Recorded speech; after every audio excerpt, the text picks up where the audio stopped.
Es importante comentarles quiénes son nuestras invitadas de honor para este taller. En primer término, agradecemos mucho la presencia de la doctora Ana Paula Mas Martínez, médica especialista en medicina interna, maestra en nutrición clínica, maestra en alta dirección y gestión en sistemas de salud, así como también enlace médico científico Senior Vacunas GSK México de la Universidad Latinoamericana. Bienvenida, doctora, gracias por estar con nosotros. Asimismo nos acompaña para este taller la doctora Gloria Huerta García, médico especialista en infectología pediátrica, maestra y doctora en ciencias, máster VIH, miembro de la Academia Mexicana de Pediatría, Besis Medical Manager Senior. Bienvenida, doctora, gracias por acompañarnos, doctora Huerta. Asimismo nos acompaña también la doctora Anaí Ubiarco López, con posgrado en biología molecular, maestra en ciencias, máster internacional en vacunología, con diplomado en epidemiología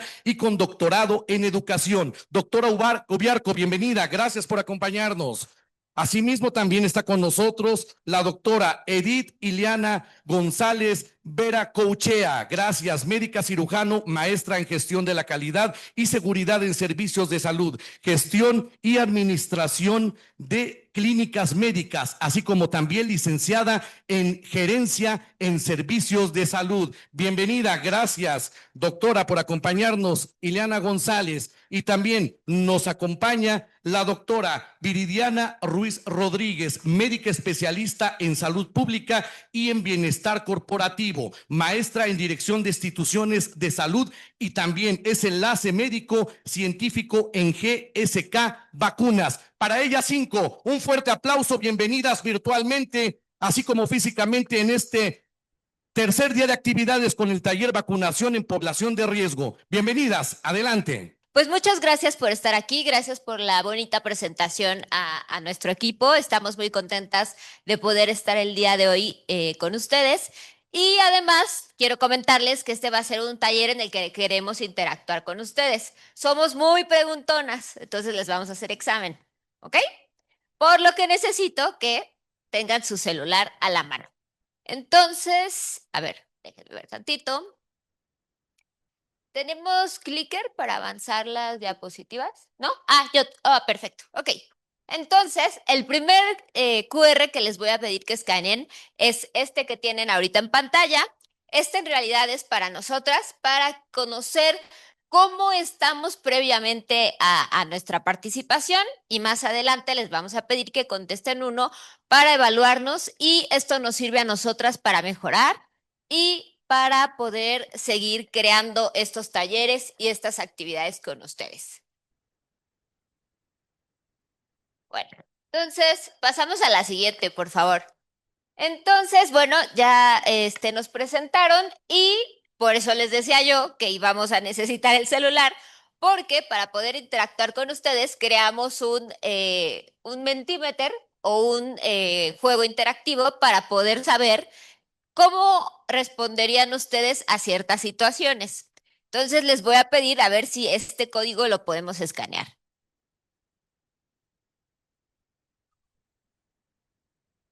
Si no lo pueden escanear, pueden entrar a mentimeter.com e introducen el código que está allá arriba. Cualquiera de las dos maneras va a funcionar muy bien.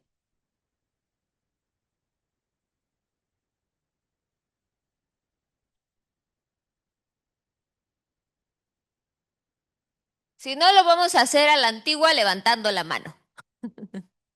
¿Sí? Ok. Entonces, la primera pregunta.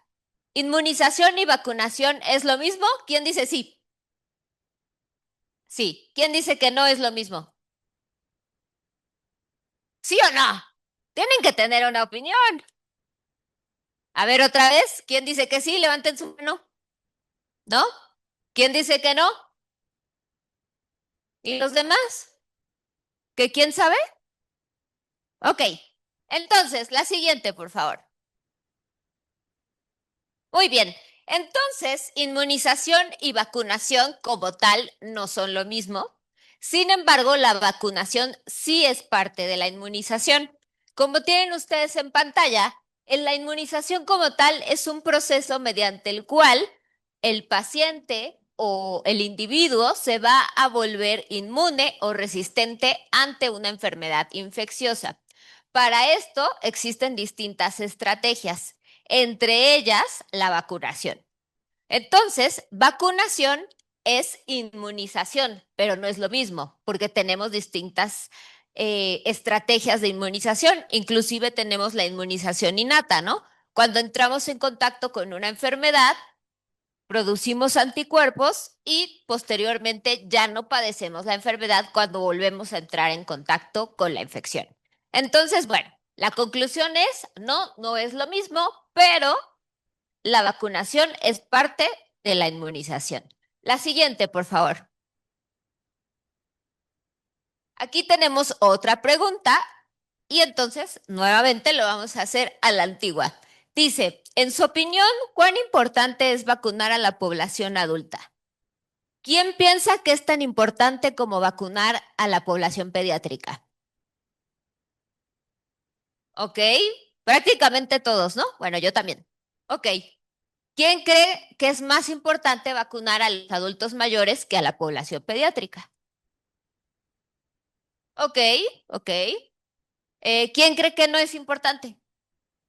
Perfecto.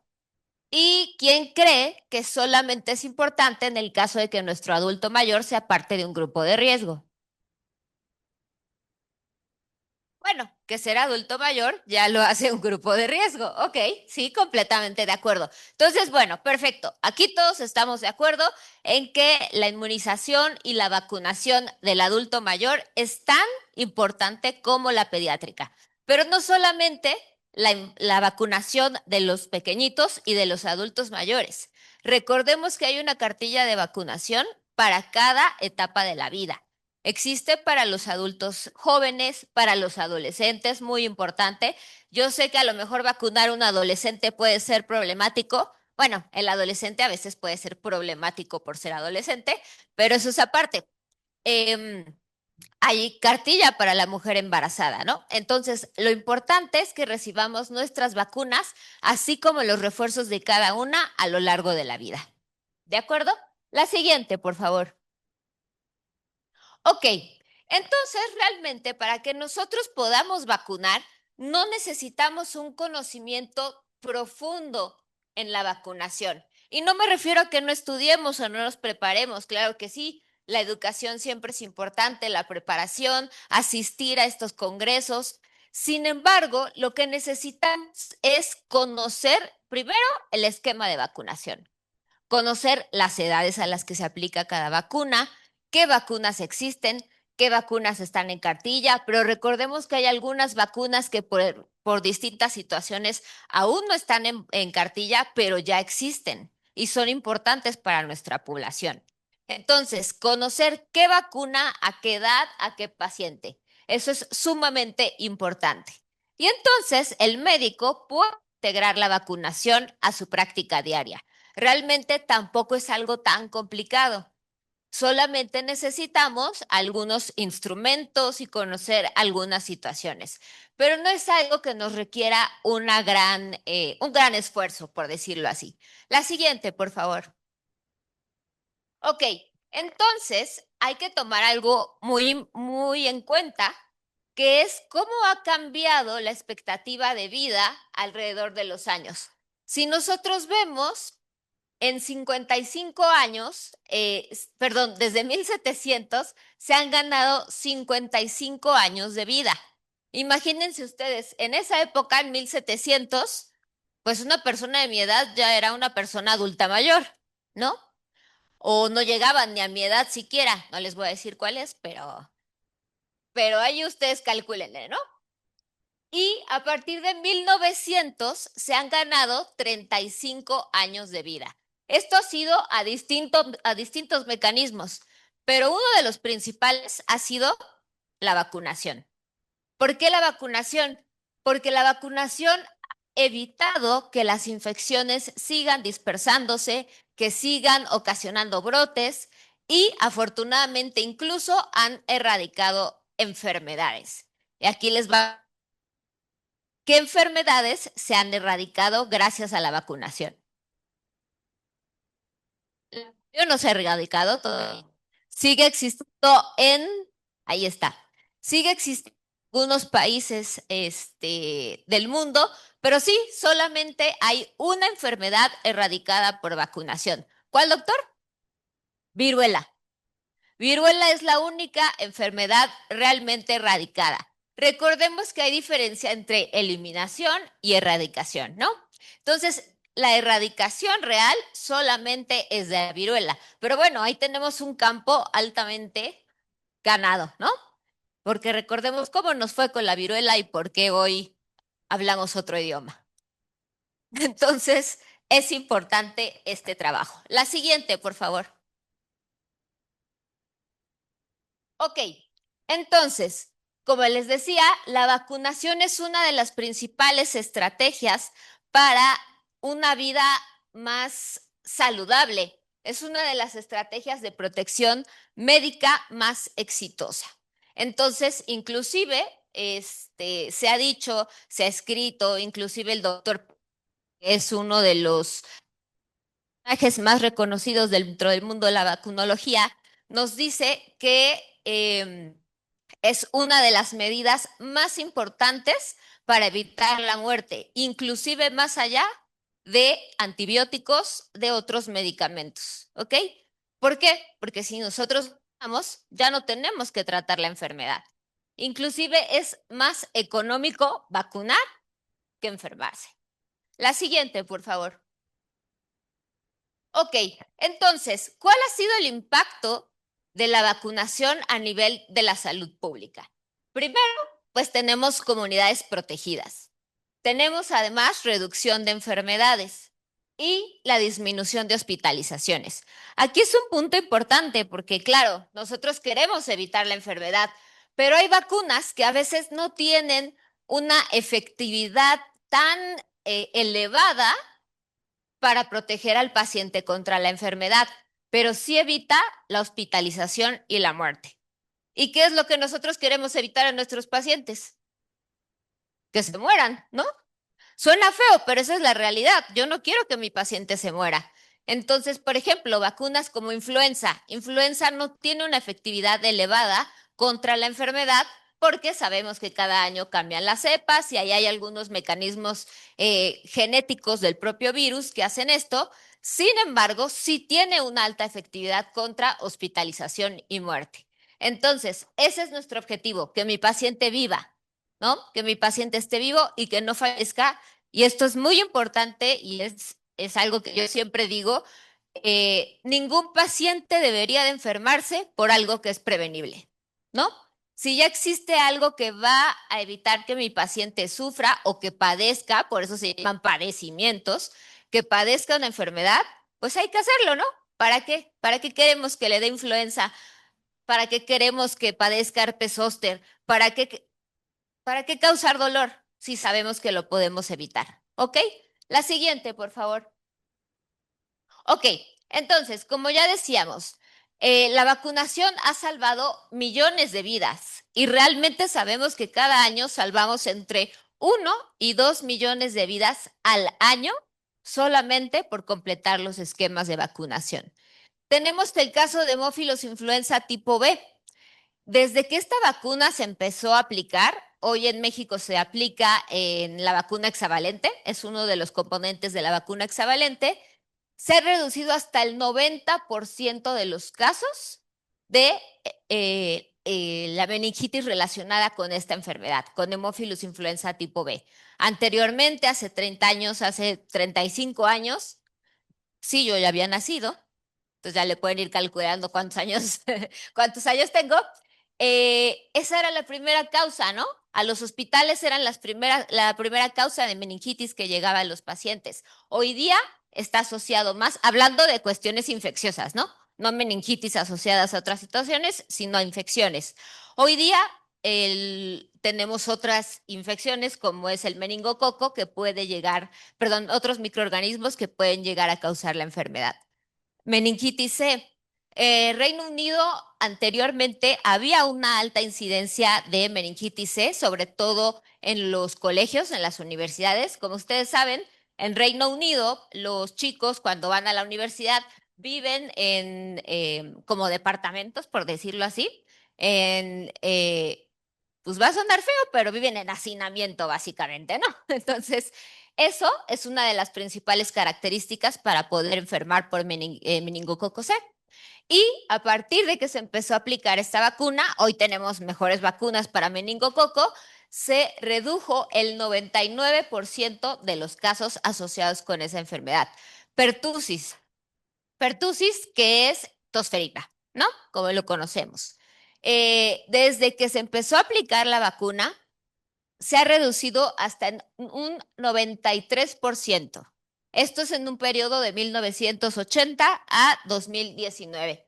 Y tenemos un caso también de éxito que es el neumococo. A partir de la aplicación de las vacunas contra neumococo, se estima que se han salvado o que se han evitado 390,000 muertes infantiles. La siguiente, por favor.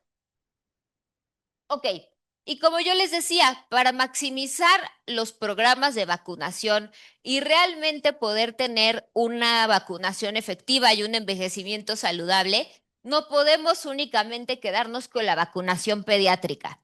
Porque a veces completamos el esquema de nuestro pequeñito, ok, ya tiene 6 años, o ya tiene 1 año, o ya tiene 2 años, ya completó ya. Que obviamente no se completa a los 2 años, ¿verdad? Pero bueno, hay papás que piensan que sí. Ok, entonces, ya lo completé, ya se acabó, ya está protegido para el resto de su vida. La realidad es que no. Hay vacunas que requieren refuerzos. Em, Hay vacunas que requieren aplicarse en otras etapas de la vida, como es el caso de los adultos mayores. Tenemos herpes zóster, tenemos virus sincicial respiratorio, neumococo se aplica nuevamente en la edad adulta. Pero además, como ya les decía, hay vacunas que se tienen que aplicar al adolescente, vacunas que se tienen que aplicar a la mujer embarazada y refuerzos de vacunas que tenemos que aplicar cada cierto tiempo. Por ejemplo, les voy a hacer otra pregunta. Si yo me vacuné contra tétanos cuando era bebé, ¿necesito un refuerzo? ¿Cada cuánto? Cada 10 años. Excelente.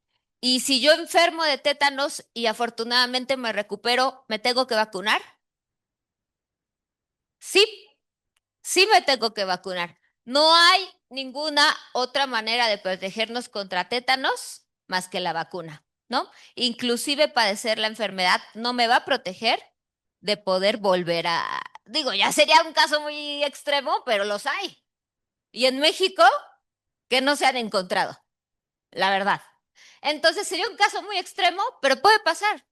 La realidad es que puede pasar. Entonces, en casos como este, necesitamos vacunarnos cada 10 años, sobre todo nosotros, profesionales de la salud, que estamos en contacto con muchas situaciones que podrían llevarnos a la enfermedad. ¿Ok? Obviamente es una vacuna, ya sabemos, combinada, puede ser TD, si no hay TD, puede ser TDPA. ¿Ok? Perfecto. La siguiente, por favor. Aspectos prácticos sobre vacunación. La siguiente. Les prometo que ya casi voy a terminar. Ahorita les presento a mi compañera Edith. Algunas situaciones de las que ya habíamos platicado. Para poder vacunar hay que conocer la edad adecuada para vacunar a nuestros pacientes y también conocer la situación de nuestros pacientes. Riesgo de padecer la enfermedad. ¿Ok? ¿Cómo se encuentra nuestro paciente? ¿Tiene alguna comorbilidad? ¿Tiene algún factor de riesgo? Etcétera. El riesgo de padecer complicaciones. Complicaciones pueden estar asociadas a los medicamentos que toma, si tiene otra vez alguna enfermedad, qué edad tiene, etcétera. Respuesta a la vacunación. Hay que observar cómo nuestro paciente responde después de que nosotros estamos aplicando la vacuna y interferencia de anticuerpos maternos. Esto en el caso de las vacunas vivas. La siguiente, por favor. Ok, entonces, ¿por qué hay esquemas incompletos o tardíos? Hay muchas situaciones por las que no se completan esquemas. Puede ser por el uso de derivados sanguíneos, por anticuerpos, porque ese día al bebecito o al paciente adulto mayor o al adolescente le toca más de una y no se la quiere poner. Alergias como la alergia al huevo, embarazo, quimioterapia, esteroides, prematurez, enfermedad crónica, reacciones adversas, VIH. ¿Ustedes creen que esas que tenemos ahí son válidas para no vacunar? No, realmente no. A veces no es cierto. Claro, hay que individualizar, ¿no? Cada paciente es diferente, cada situación es diferente, etcétera. Pero realmente son principalmente los pacientes que tienen que vacunarse. Pacientes oncológicos son prioridad para la vacunación. Pacientes embarazadas, ¿qué vacunas debe recibir una embarazada? TDPA, y si estamos en tiempo de influenza, influenza, de acuerdo. Em, Pacientes que están usando esteroides, ¿se pueden vacunar? Sí, siempre y cuando su tratamiento no sobrepase los 20 miligramos por día, ¿ok? Principalmente hablando de prednisona. Hay otras indicaciones para otros medicamentos, pero no son impedimentos. Y a veces lo desconocemos y a veces el paciente lo usa de pretexto también, ¿no? Sobre todo la de no me voy a poner 4 porque ahí voy a parecer coladera. No pasa nada. A los bebecitos los dejamos como coladera, ¿no? Y a poco, sí, bueno, sí se quejan, ¿verdad? Pero pues no dicen nada. Como no dicen nada, pues los vacunamos.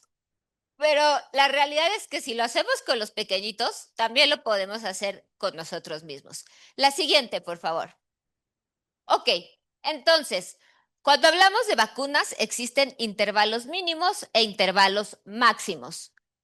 Algo muy importante, no existen intervalos máximos. Siempre hay que completar esquemas de vacunación. No reiniciamos esquemas, completamos esquemas, ¿ok? Si llega un paciente que le tocaba el refuerzo, vamos a ver ejemplo, herpes zóster, que es la que me viene a la cabeza. Le toca el día 0 su primer vacuna y su refuerzo lo puede recibir entre el mes 2 y el mes 6.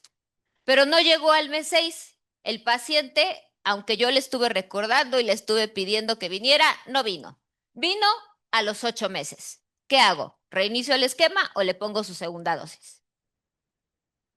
Siempre completamos esquemas, no reiniciamos esquemas. Entonces no existen intervalos máximos, pero sí existen intervalos mínimos. Por ejemplo, si tenemos 2 vacunas inactivas, no hay una restricción, ¿ok? Una vacuna inactiva y una viva, tampoco hay restricción. Cuando hablamos de 2 vacunas vivas, ahí sí. Si no las aplicamos el mismo día, entonces tenemos que esperar 28 días. ¿Ok? Esa sería realmente, pues, no la restricción, la precaución, por llamarlo de una manera distinta. Muy bien. Esa es la única situación para aplicar simultáneamente. Repito, podemos aplicar simultáneamente 2 vacunas inactivas, sí, hasta más.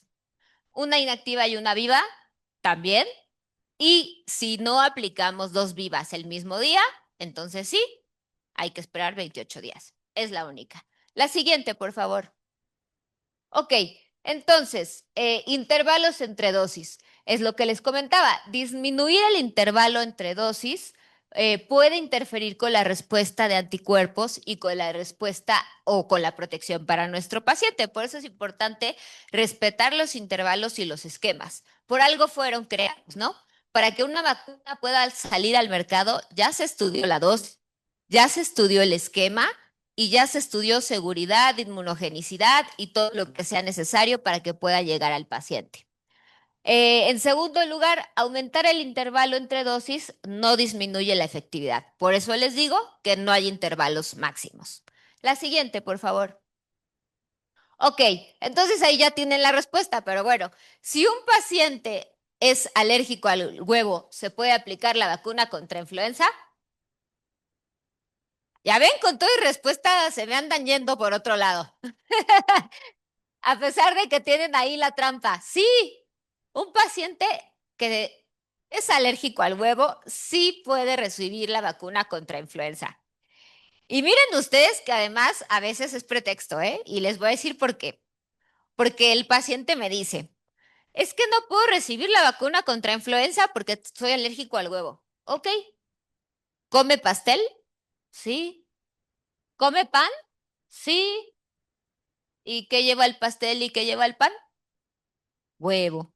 Entonces, generalmente, para empezar, es muy complicado y muy irreal, pero sí hay personas que son alérgicas al huevo, ¿no? Habemos personas alérgicas a cosas demasiado absurdas en la vida. Pero bueno, el punto es que realmente, en el caso de influenza, la vacuna se fabrica en embrión de pollo, ¿ok? No se fabrica como tal en el huevo, se fabrica en embrión de pollo, que obviamente el embrión del pollo pues está en un huevo, ¿no? Pero además, cuando se hacen los procesos de filtración y los procesos de seguridad de la vacuna, se trata de extraer la mayor cantidad de trazas que podrían llegar a causar una reacción alérgica. Realmente, la que causa la reacción alérgica es esta proteína, la ovoalbúmina. Cuando nosotros estamos produciendo la vacuna contra influenza, todos estos, créanme que pasa por infinidad de procesos químicos, bueno, no químicos, más bien lavados y otras situaciones que eliminan la mayoría o prácticamente casi toda la ovoalbúmina. Y entonces pueden llegar a quedar trazas, sí, pero es prácticamente irreal, ¿no? Entonces, sí, una persona alérgica al huevo sí puede recibir la vacuna de influenza. La vacuna triple viral. También tienen ahí la respuesta. Sí, sí se puede. ¿Por qué? Porque de igual manera, la vacuna, o más bien el agente, es reproducido en los fibroblastos del embrión de pollo. Entonces, no corren riesgo. Si el paciente le dice que es alérgico al huevo, dígale que no coma pan, pero que sí se ponga la vacuna. ¿Ok? La siguiente, por favor. Ok. Ahora, cuando hablamos de intercambiabilidad entre productos, por ejemplo, productos o vacunas que son antigénicamente diferentes, por ejemplo, tosferina, rotavirus y VPH, se puede usar, no hay ningún problema. Eh, Perdón, tiene que ser el mismo producto, no lo dije bien, tiene que ser el mismo producto. Es decir, si yo recibí, especialmente en el caso de rotavirus, la vacuna de 2 dosis, pues el bebé tiene que recibir ese mismo producto. Si recibió la de 3 dosis, bueno, la de 3 dosis, ¿no? Ahí no podemos cambiar el producto. En el caso de vacunas que son antigénicamente similares, hepatitis B o A, tétanos, difteria, varicela, triple viral, ahí sí puede haber intercambiabilidad de productos. Con esto me refiero a marcas, ¿no? A quienes producen la vacuna. Ahí sí se pueden intercambiar. La siguiente, por favor. Ok, ¿cómo vamos a administrar la vacuna? Esto es muy importante. Número uno, el paciente debe de estar sentado. ¿Por qué? Por cualquier reacción que pueda tener, inclusive una reacción de ansiedad, una reacción de miedo. eh, sí, claro, también. Entonces, mejor sentadito, ¿ok? ¿Dónde se aplica? Generalmente las vacunas, si son intramusculares, deltoides o el muslo, ¿no? Ahora sí que donde haya más espacio. Los pequeñitos, principalmente en el muslo, en los adultos y adultos mayores, en el deltoides. Nunca en el glúteo. ¿Ok? Vale. Va a depender de cuál es el sitio de administración, la vía de administración. Recordemos que no son dardos, son vacunas. Sí, tienen su... Sí, sí, sí, sí, yo una vez lo hice, por eso se los digo. No, no era... No, no, sí lo reconozco, pero fue hace muchos años. Este, no, no vamos a arponear a nadie, ¿no? Tiene su ángulo de aplicación, la manera correcta, y eso lo conocemos bien. Ok, la siguiente, por favor. Muy importante. La siguiente. Cuando hablamos de coadministración de vacunas, tenemos que tomar en cuenta la administración simultánea en la misma visita. Es muy importante. Es importante la manera en que le hablamos al paciente. No es lo mismo decirle, ¿qué cree, señor Pedro? El día de hoy le tocan 5 vacunas. Siéntese. Se me va a echar a correr. Hay que explicarle cuál es el beneficio, cuál es el riesgo. Hay que saber si quiere o no quiere. Tampoco puedo forzar a alguien a que reciba una vacuna, pero siempre hay que hablar de riesgos y beneficios, incluso de costos, ¿no? O sea, bueno, va a depender del paciente, pero si le tocan el mismo día y el paciente accede, ese día se aplican, porque a lo mejor no regresa, ¿no? Entonces, ese día se le aplicamos. Muy bien. Ahora, que apliquemos vacunas simultáneamente no afecta la inmunogenicidad y no afecta o no aumenta más bien la reactogenicidad. Es decir, el paciente no va a tener un evento adverso grave o mayor por administrar más de una vacuna. Ahora, cuando hablamos de virus atenuados parenterales, si no se administran en la primera visita, ya lo platicamos, esperamos 4 semanas y entonces aplicamos la siguiente vacuna. En el caso de la administración simultánea, también es muy importante, administrar en lugares anatómicos separados. Si vamos a utilizar el brazo deltoides, que sea por lo menos entre una vacuna y la otra 2.5 centímetros de distancia. ¿Esto por qué creen ustedes? Porque si alguna hace reacción, podemos saber cuál de las dos es, claro, ¿no? Si hay a lo mejor una importante inflamación, un edema importante, un eritema, perdón, importante, pues saber cuál de las dos fue la que se aplicó. Por eso también es importante recordar cuál aplique arriba y cuál aplique abajo, ¿no? El otro día nos comentaban, es que son 2 dedos de separación. Pues depende de quién sean los dedos, ¿no? O sea, si son míos, pues no es ni un centímetro, creo. Entonces, 2.5 centímetros, por lo menos, entre una vacuna y la otra. La siguiente, por favor. Ok, pregunta. ¿Puedo vacunar al paciente con fiebre? Ok, no. ¿Cuando lo vacuno, qué hago entonces? Así de sencillo, ¿no? La fiebre no es una contraindicación, la fiebre es una precaución. Si el paciente tiene fiebre en ese momento, no lo puedo vacunar.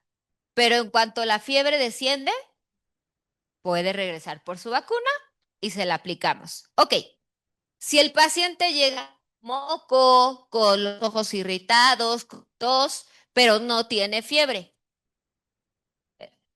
perfecto, la aplicamos en ese momento. Muy bien, la siguiente.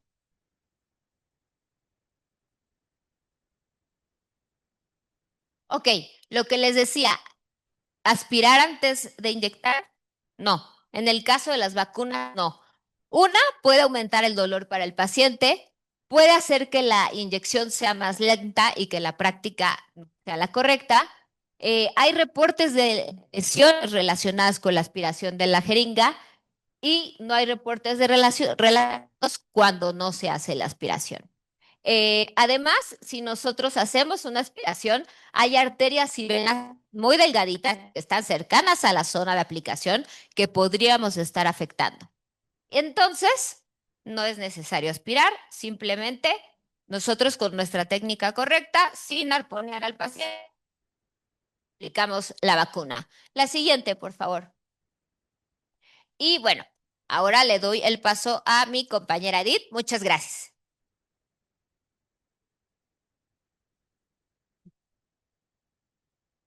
Hola, gracias. Bueno, pues esperemos me ayuden con el QR, esperemos que funcione, porque la verdad no los quiero evidenciar aquí a todos y que me digan cuál fue la última vacuna que recibieron. Entonces, prefiero que aparezca en la pantalla y no tengamos que ver quién fue o quién no fue. ¿Sí? ¿Le podemos regresar la diapositiva para ver el QR, por favor, nuevamente? Porque no lo pudimos captar.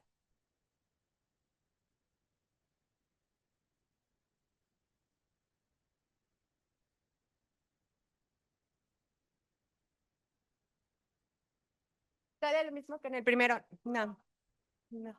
A ver, un segundito. Un segundito, lo tenemos que activar. Estamos aquí, ya saben que la tecnología de repente nos juega bien, nos juega mal, pero vamos aprendiendo, ¿no? Entonces creo que ya podemos contestar. No. A ver, ahí va, sí, estamos esperando las respuestas. Creo que ya pueden contestar. ¿No? Pues ni modo. Que ahora lo vamos a tener que saber todos aquí cuál nos pusimos, ¿no? Yo lo quise hacer anónimo, pero no se pudo. Entonces, cuéntenme, ¿cuál fue la última vacuna que recibieron en la edad adulta? Influenza. ¿Ok? ¿Alguien por ahí COVID? Todavía no llega, pero años anteriores, ¿no? Ah, no, pero la última, sí tienen razón. ¿Alguien por ahí pertusis? ¿Alguien por ahí herpes? ¿Alguien por ahí BPH? Y les voy a preguntar, ¿por qué no? Porque yo creo que aquí todos o la mayoría de la población ya estamos en la edad de recibir todas estas vacunas, ¿no? Y la idea y lo que estamos buscando nosotros aquí es que ustedes se vayan con esa idea de que la vacunación es a lo largo de la vida, no solamente en edades tempranas, ¿no? Pero no solamente ustedes, o sea, yo quiero que mañana, o bueno, ¿cuándo se termina el congreso? Bueno, el lunes, vamos a decirles el lunes, les voy a dar chance hasta el lunes. Yo quiero que el lunes ustedes vean cuál es la vacuna que me hace falta y me la voy a poner. Pero también agarren a su familia y digan, ¿cuál es la vacuna que le falta a mis papás, a mis hermanos, a mis hijos? Y se las voy a poner. Y después, ¿cuál es la vacuna que le falta a mis pacientes? Y se las voy a poner, ¿no? Es crear esta cultura de la vacunación. Es por eso la importancia y no crean que somos preguntonas de gratis, no. Queremos saber cuál fue la última para que ustedes mismos se den cuenta que realmente en cuestión de vacunación a lo largo de la vida nos falta mucho por aprender, ¿no? Entonces a mí me toca un tema muy bonito que dar, que es el de mitos de vacunación, ¿no? O sea, todos los que de repente hemos escuchado y decimos, ¿será cierto o no será cierto? ¿Me dan la siguiente, por favor? Y para iniciar este tema tan bonito de los mitos, vamos a hablar de lo que es una, un estilo de vida saludable. Creo que en los últimos años es algo que hemos escuchado constantemente, ¿no? Vamos teniendo un estilo de vida saludable, vamos comiendo sano, dejemos de fumar, hagamos más ejercicio. Pero ¿quién en este estilo de vida saludable dice, me voy a vacunar? Porque también la vacunación está dentro de los pilares de tener un estilo de vida saludable, ¿no? Entonces, hay que llevárnoslo para analizarlo si quieren con la almohada, pero como todo este estilo de vida saludable también debe ser incluida la vacunación. La siguiente, por favor. Y como les decía, la vacunación es a lo largo de la vida. Más adelante vamos a ver los esquemas específicos por edad, pero aquí podemos ver en esta tablita que creo que se ve un poco chiquita, pero si vemos, al inicio está un bebecito, ¿no? Y si vemos como la carga de vacunas en el bebecito, pues sí, durante los primeros 5 años es mayor. Sin embargo, los invito a que veamos hasta acá, los pacientes de 50 y 60 años. ¿Se fijan cómo también se carga nuevamente la cantidad de vacunas que deben recibir estos pacientes? ¿No? Entonces es a lo largo de la vida. Y tenemos, por ejemplo, también ahí una paciente embarazada, también debe recibir su esquema de acuerdo a poblaciones especiales. Entonces, la vacunación es a lo largo de la vida y debemos de quitarnos todos estos mitos. La siguiente, por favor. Entonces, vamos a ver, el primer mito.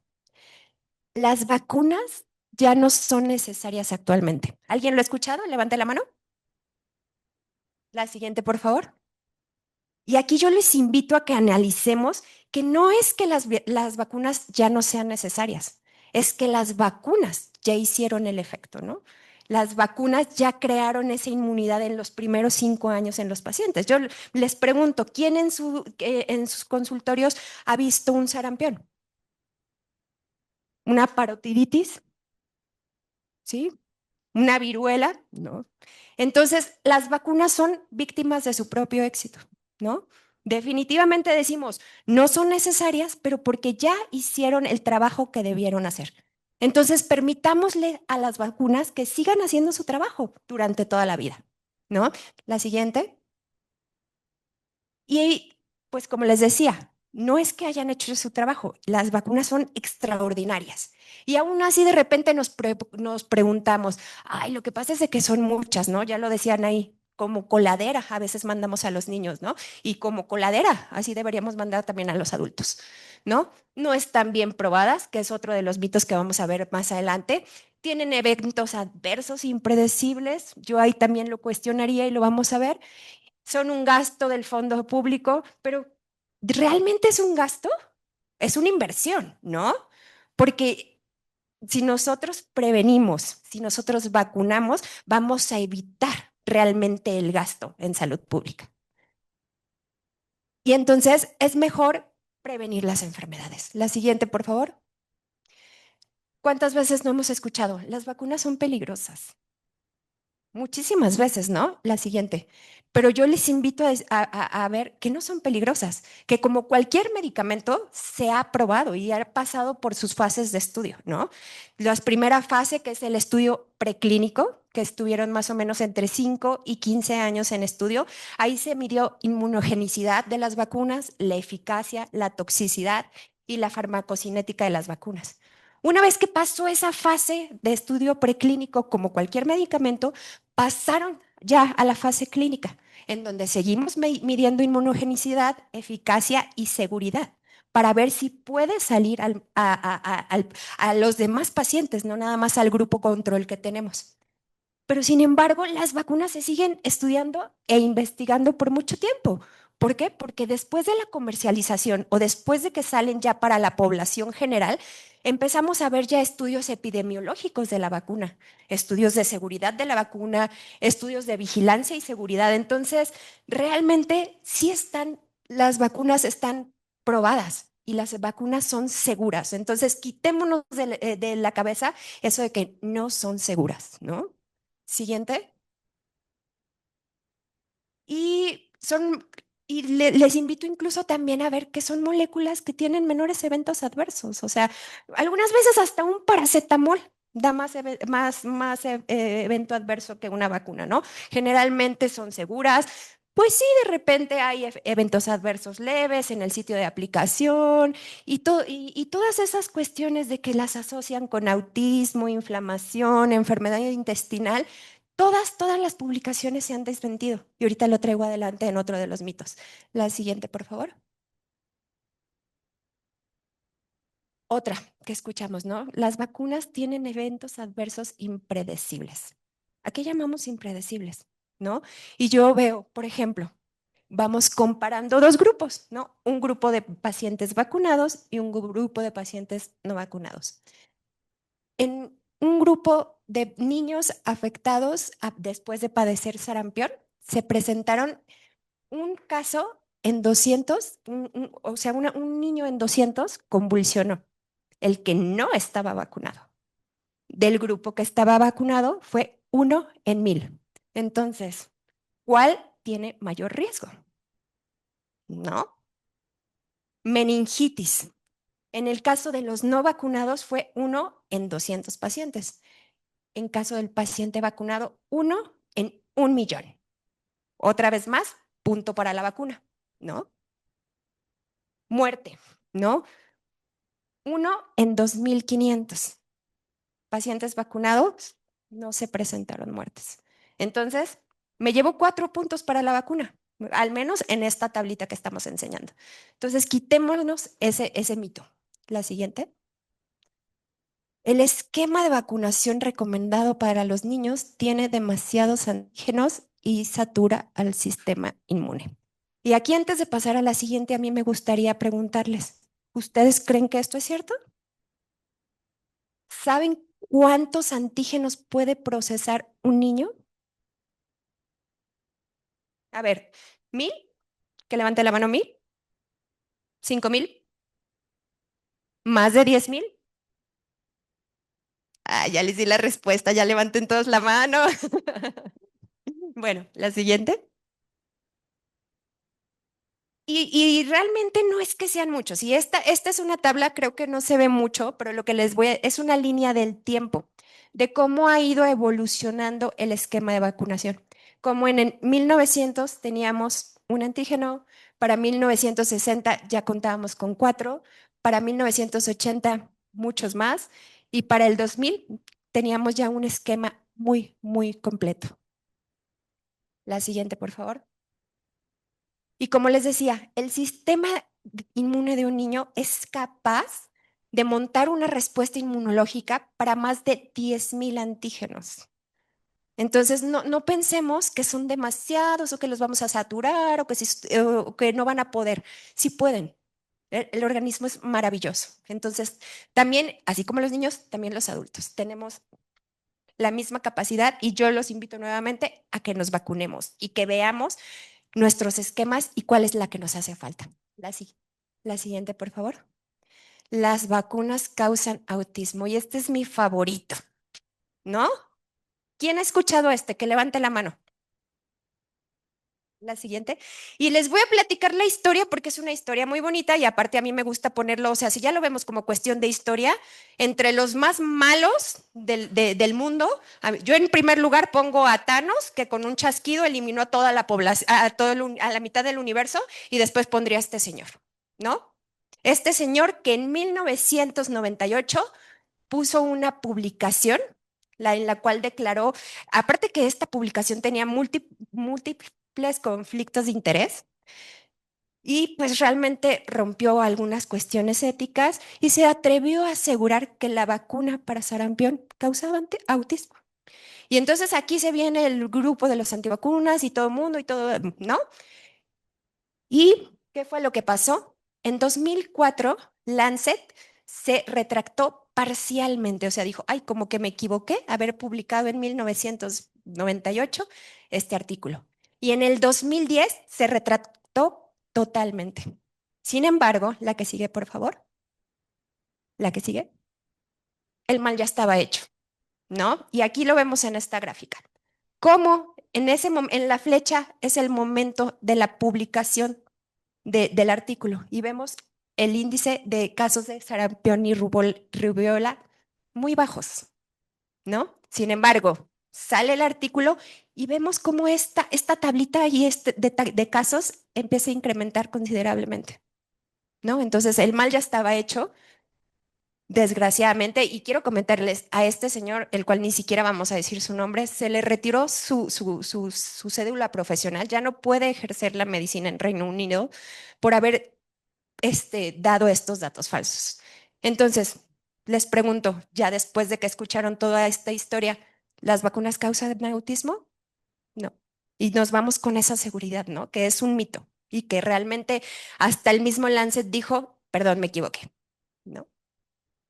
La siguiente, por favor. La siguiente. La inmunidad de rebaño protege a los que no se vacunan. ¿Qué opinan ustedes de esto? No. La siguiente, exacto, no. No es que proteja a los que no se vacunan, protege a los que no se pueden vacunar, ¿no? Y es importante. Hay personas que por sus condiciones a lo mejor sí, no se van a poder vacunar. Sin embargo, les voy a poner un ejemplo. La siguiente. Estas son las tasas de cobertura que tenemos y, por ejemplo, y aquí es, el R0 es la capacidad de que se enferme una persona. Si estamos aquí todos, ¿qué somos? Como 200, ¿no? Bueno, yo voy a decir 200 porque conté bien rápido. Entonces, imagínense que ahorita entra un niño con sarampión, pero nadie de los que estamos aquí estamos vacunados.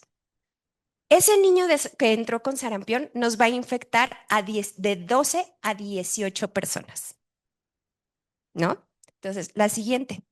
¿Qué pasaría si de repente por ahí sí existimos algunos vacunados? Sí, vamos a proteger a los que no están vacunados y esa es la inmunidad de rebaño. Sin embargo, la siguiente, por favor, ¿qué pasaría si la mayoría estuviéramos vacunados? No habría contagios o el contagio sería mínimo. Entonces, es importante, no es que proteja a los no vacunados, protege a los que no se pueden vacunar. Los que nos podemos vacunar, hay que vacunarnos. ¿De acuerdo? La siguiente. Entonces, aquí mi resumen de todos los mitos es el impacto de la vacunación, pues baja índices de mortalidad, baja índices de morbilidad, hay una carga financiera global, o sea, realmente previene que gastemos en enfermedades, ¿no? Entonces, los invito a que nos quitemos estos mitos y los dejo con mi compañera Viri, que viene con el siguiente tema.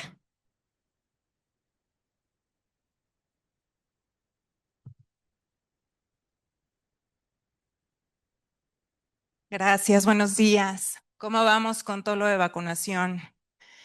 Sí, yo sé que en línea nos están viendo algunos pediatras y como ya lo mencionaron previamente mis compañeras, creemos o nos hemos topado con muchos doctores que creen que la vacuna corresponde solamente a niños y que solamente corresponde a los pediatras aplicarla. Sin embargo, como hemos visto ahorita a lo largo de la conversación, pues también los adultos requerimos, también los adultos mayores, y es por eso que estamos el día de hoy aquí. Entonces, los molesto con la siguiente, por favor. ¿Saben qué estamos viendo en pantalla? ¿Cómo se llama? Híjole, creo que por acá les ganaron, ¿eh? Cartilla Nacional de Salud, ¿sale? Entonces, para que tengamos claro el concepto y por qué se modificó, digamos, este nombre, me parece que en 2023, porque estamos viendo de manera integral a los pacientes. No solamente es estar viendo, evidentemente, las vacunas que tenemos que aplicar, sino también el seguimiento de salud y las medidas de prevención que se están estableciendo ahí. Aparte, me ha tocado ver que los pacientes aman tener su cartilla porque ahí llevan también el control de sus citas y están muy atentos. Entonces, por favor, Cartilla Nacional de Salud. Ok, ¿sabemos cuántas cartillas nacionales de salud tenemos? ¿Cuántas?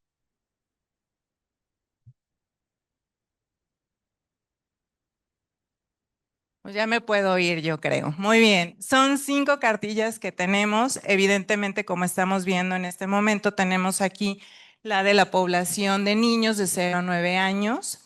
Obviamente, pues, digo, los pediatras que nos están viendo la deben conocer, pero nosotros también tenemos que tomar en cuenta para los pacientes que nos llegan y a veces nos enfocamos mucho solo en la situación por la que llega el paciente, tenemos mucha consulta, mucha demanda, el tiempo nos apremia y como que ya tenemos un ritmo de la consulta que vamos manejando y omitimos en ocasiones algunas cuestiones.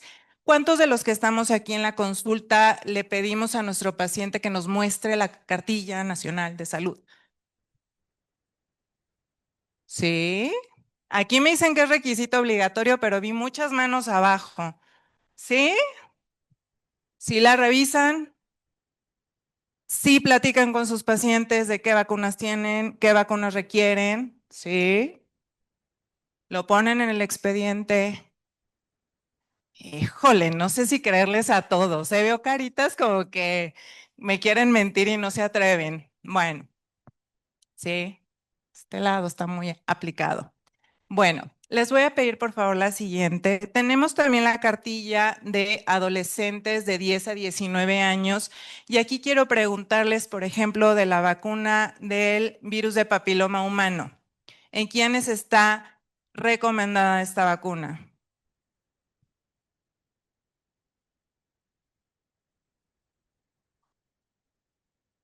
Ok, me agradó la respuesta. No sé si acá está, me tengo que venir más para acá para ver si me contestan de este lado. ¿En quiénes están indicada esta vacuna? Ok, aquí escucho controversia, todos me dicen niños y niñas de quinto de primaria escolarizados, por acá escuché 10 años, por acá escuché 11 años, entonces creo que aquí tenemos un debate. En la cartilla aparece que a partir de los 10 años, sabemos que se puede aplicar también, bueno, a niños y niñas de 9 años. Me encantó la idea o el que me respondieran que también a los niños tenemos que también cuidar a los niños varones, no solamente a las niñas, entonces qué bueno que lo tengan muy presente. Pero voy a pasar a la siguiente, que es la cartilla de los adultos. Y esta, aunque es mucho el enfoque que tenemos el día de hoy, ya nos pasó en una ocasión en un foro que habían médicos que no sabía que existía la cartilla para los adultos, cosa que nos sorprendió bastante. Tenemos ahorita la de hombres, también está la de mujeres, que es la que sigue, y aquí les preguntaría, ¿qué diferencia habría entre lo que vemos en la cartilla de hombres y lo que encontramos en la cartilla de mujeres? Híjole, yo creo que estudiaron antes de venir hoy, ¿verdad? Muy bien, efectivamente, en la de mujeres aparece la vacuna de TDPA. ¿Y en qué momento está recomendada, indicada esta vacuna para las mujeres? Pacientes embarazadas. Correcto. Entonces, tenemos claridad en ello. Obviamente existen otras vacunas que podemos recomendar a los pacientes. Estas son las vacunas que evidentemente están incluidas en el sector salud, pero, y aquí voy a contar una historia, hay un caso de un paciente, una paciente que se enfermó, no pondremos el nombre de la enfermedad, y cuando llegan a la consulta con su médico le dicen, doctor, es que ¿por qué no me dijiste que yo pude haber prevenido esto si me hubiera vacunado? Y la respuesta de su médico fue, pues es que no está en la cartilla, ¿no? Y entonces hubieras tenido que pagar por esa vacuna. Y lo que le respondió tanto el paciente y la familia, creo que es muy interesante y que podíamos tener presente en nuestra práctica diaria fue, no importa, doctor, usted dígame, usted infórmeme qué es lo que necesito y lo que debo tener y la decisión va a ser de nosotros. Si podemos, qué bueno, pero si no, también podemos buscar la manera de lograrlo. Si me hubiera evitado, ¿no? Todo lo que pasó de enfermedad, de malestar, de dolor, como ya lo mencionaron previamente, de hospitalización y evidentemente de gasto.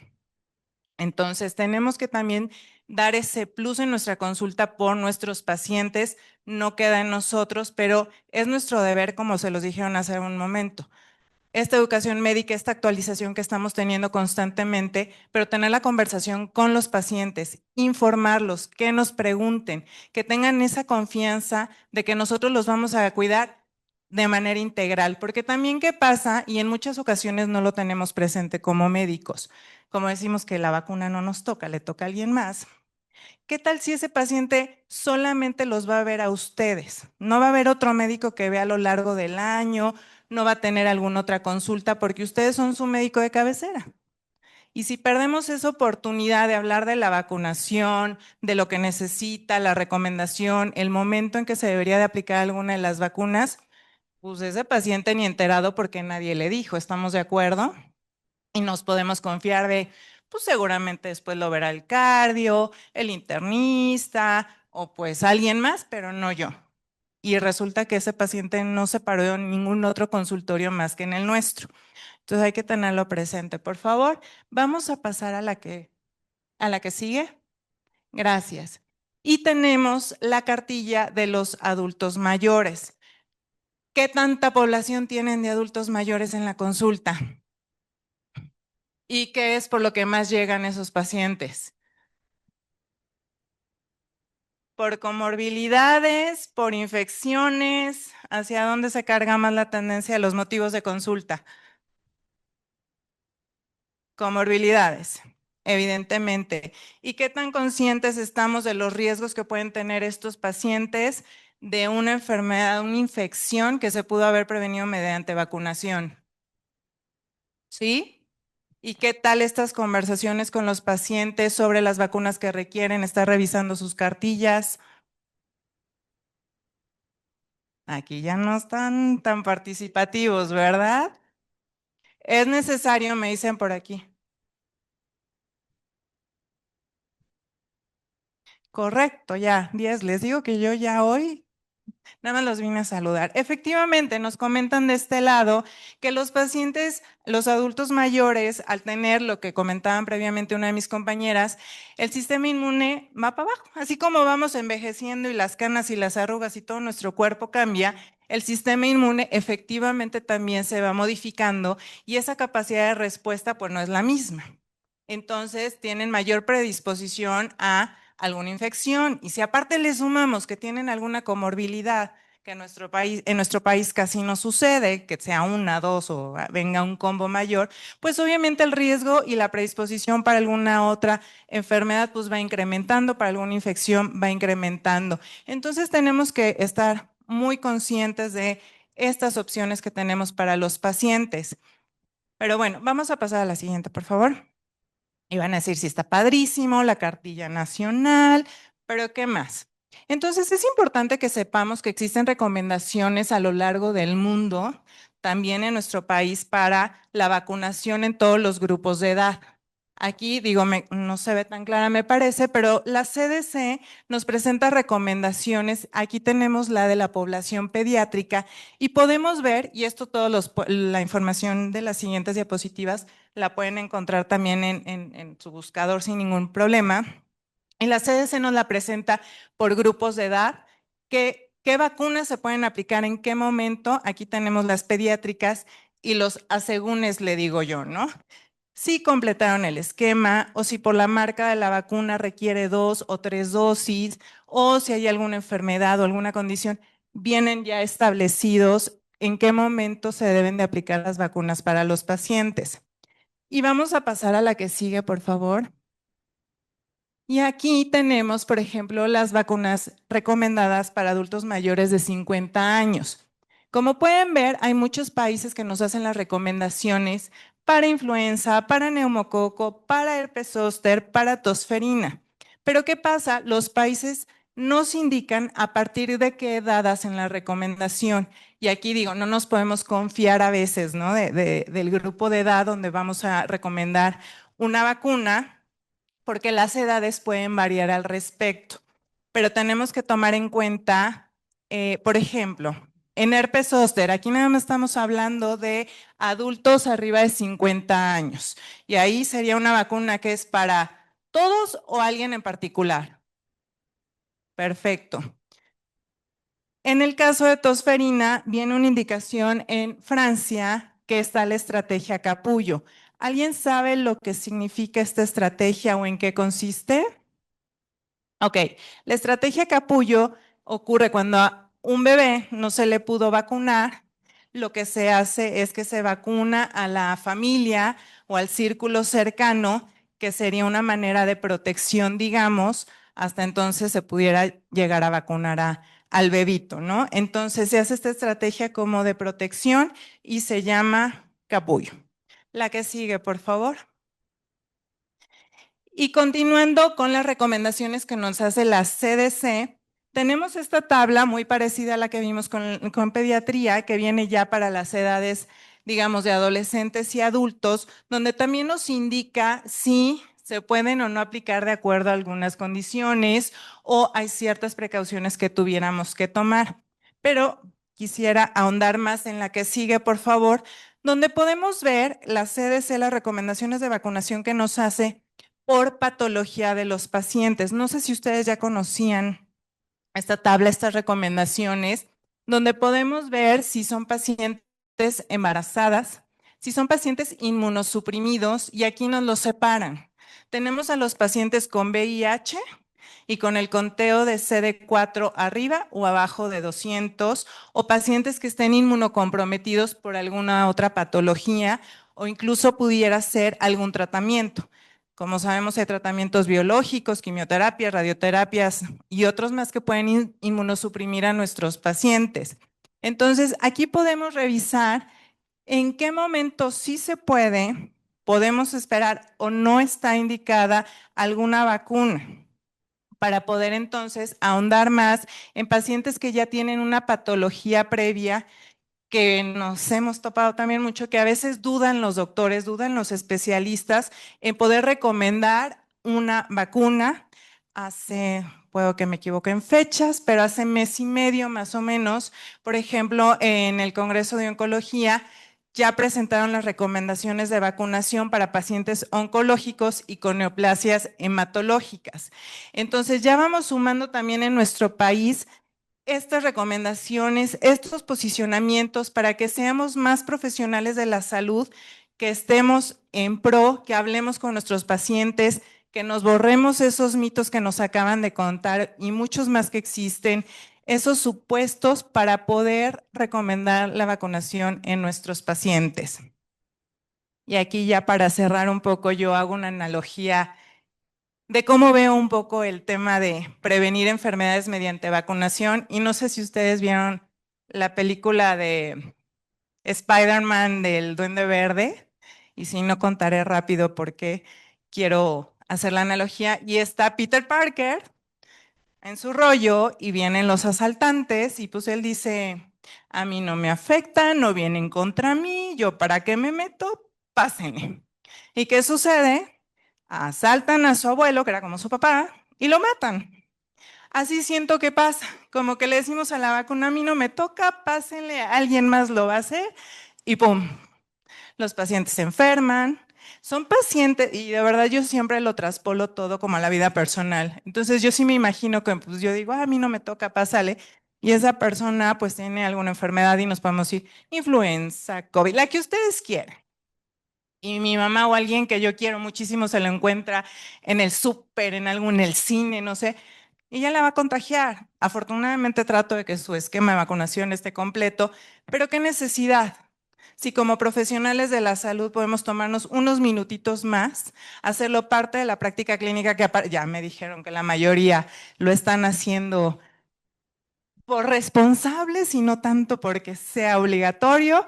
Entonces es parte de lo que tenemos que adoptar, de tomar en cuenta, sí, los pacientes pueden enfermar, sí, van a sufrir, sí, van a gastar dinero, pero además yo creo que también tenemos que tomar en cuenta que si es una enfermedad que se puede prevenir, ¿para qué hacemos que ese paciente además requiera de servicios de salud?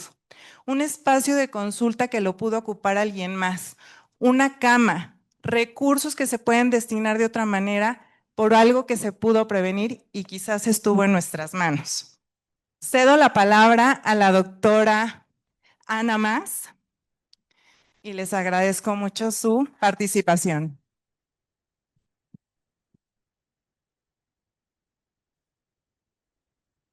Hola, buenos días. ¿Cómo vamos? Ok, les voy a pedir que me ayuden 5 segundos con algo, incluida por favor las personas que nos están viendo de manera remota y todos nos ponemos de pie. Súper, eso. Ahora todos nos vamos a estirar, vamos a tocar el techo, vamos a tocar el techo. Eso, hasta arriba, hasta arriba. Muy bien. Ahora nos vamos a estirar de lado. Cuidado, nada más no peguen al compañero. Eso, muy bien. Vamos a girar hacia un lado. Eso, giramos hacia el otro. Perfecto. Volvemos a subir nuestros brazos hasta el techo, hasta arriba. Y bajamos. Si se quieren quedar de pie, yo encantada de la vida. Muy bien. ¿Cómo nos cayó esto? ¿Bien? Eso, muy bien. Pues entonces, ya hemos aprendido muchísima teoría con mis compañeras y ahora vamos a la parte, yo le digo que es la parte divertida. Vamos a ver un caso clínico. Si me dan la siguiente, por favor. No, la anterior. Ahí, gracias. Ok, entonces, desafortunadamente la tecnología no nos está ayudando como nosotros estábamos previendo que nos ayudara. Entonces, nuestra intención de este taller, como es un taller largo, justamente es que fuera lo más interactivo posible para que todos estuviéramos activos y no nos durmiéramos. Entonces, en esta parte práctica, vamos a tratar de hacerlo lo más activo posible, ¿ok? Entonces, vamos a tener un caso clínico que quiero que por favor todos tratemos de participar. No hay preguntas correctas, no hay preguntas incorrectas, no hay respuestas correctas. No, sí hay respuestas correctas, pero se vale tener respuestas incorrectas y entonces aprender. Y aquí hago una pausa. El caso clínico es de un adulto. ¿Cuántos antígenos existen disponibles para vacunar a un adulto? Quiero escuchar números, por favor. Muchos. Ok, números, me gustan los números. 100,000. Doctor, soy su fan. Me encantaría que hubiera 100,000. Por acá, ¿cuántos? 100. 10. Ok, ¿me dan la siguiente, por favor? Fíjense que al día de hoy existen 16 antígenos en forma de vacuna que podemos aplicar. Hepatitis A, hepatitis B, tosferina, parotiditis, tétanos, enfermedad por neumococo, influenza, sarampión, varicela, enfermedad por meningococo, rubeola, BPH, difteria, herpes zóster, virus sincicial respiratorio y COVID-19. Entonces, si existen estos 16 antígenos disponibles en vacunas, eso se traduce a que son las 16 enfermedades prevenibles a través de la vacunación que podemos considerar en adultos. Me falta rotavirus. ¿Se vacunan los adultos contra rotavirus? Exacto, por eso no está aquí. No es que no exista, porque acuérdense que estamos hablando de un paciente adulto. ¿Hecho? Bueno, entonces, para que platiquemos sobre el caso clínico, necesito que se acuerden de esto y de todo lo que mis compañeras ya les platicamos. Y esto es un caso clínico que vamos a resolver en el mejor de los escenarios. Vamos a pensar que estamos en la Disneylandia de la medicina y tenemos absolutamente todos los recursos a nuestra disposición. ¿Ok? Venga, la que sigue, por favor. Les presento a Pedro. Tengo la fama de hacer casos clínicos muy complicados. Entonces ahora no fui tan malvada con Pedro, porque luego sí los pongo muy graves. Me encanta ponerlos en Child 3, mi fascinación. Pero bueno, Pedro es un hombre, tiene 66 años, es diabético, casi no hay en nuestro país, es dislipidémico, tampoco hay en nuestro país, y tiene psoriasis. Psoriasis. ¿Qué tiene que ver la psoriasis? Pues la tiene. Y los inmunodeprime. Muy bien, doctora. Entonces, estamos ante un paciente que está inmunodeprimido por la psoriasis. ¿Solo por la psoriasis? ¿Qué más lo está inmunodeprimiendo? Súper, me encanta. Y la dislipidemia, pues también le genera una inflamación crónica de bajo grado, ¿no? Va. Es sedentario. No hace, pero ni por equivocación, ejercicio. ¿Qué toma de medicamentos? Calcipotriol, que es un tratamiento para la psoriasis, liraglutida y atorvastatina. Con la liraglutida estamos pretendiendo manejar la diabetes mellitus tipo 2 y con la atorvastatina la dislipidemia. ¿Y qué creen? Acuérdense que estamos en Disneylandia. Pedro ya es su paciente, desde hace un año llegó a su consulta y ustedes lo han logrado meter en control en sus padecimientos de base. Y hoy viene a una consulta de control. ¿Sale? La que sigue, por favor. ¿Qué vamos a hacer con Pedro? Lo que hacemos absolutamente todos los que estamos aquí cuando tenemos un paciente en consulta. Vamos a hablar con él, vamos a preguntarle, como Pedro ya lo conocemos, ya no le tengo que hacer su historia clínica, pero si fuera nuevo se la tengo que hacer. Entonces, a ver, Pedro, ¿qué enfermedades tienes? ¿Alguna novedad? Porque aunque nosotros seamos sus médicos de primer contacto, los pacientes pueden ir con otras especialidades y resultar que tienen diagnósticos nuevos que nosotros no sepamos. Y resulta, Pedro, que no. Pedro sigue diabético controlado, sigue dislipidémico descontrolado porque no se ha pegado a la dieta ni a los cambios en el estilo de vida y tiene una psoriasis controlada. Ok, ¿qué estás tomando? Ah, pues estoy aplicándome liraglutida, 1.8 miligramos subcutáneos. Me aplico calcipotriol de forma tópica en las lesiones en placa de psoriasis cuando se activa y tomo 20 miligramos de atorvastatina diarios. Ok, hasta aquí es algo que todos hacemos siempre en la consulta. ¿En qué momento le preguntamos a un paciente sobre qué vacuna se ha puesto?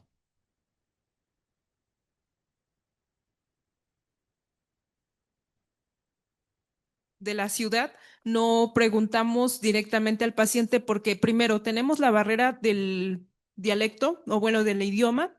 Entonces nosotros lo que hacemos es tomar la cartilla, revisar acorde a la edad, acorde pues al tiempo en el que ha estado visitándonos el paciente y ver si el esquema de vacunación está o no está actualizado. Perfecto, es una excelente estrategia. Pero para aquellos que no tuviéramos la barrera del dialecto, la barrera de la lengua, ¿en qué momento le voy a preguntar a mi paciente que se ha puesto de vacuna?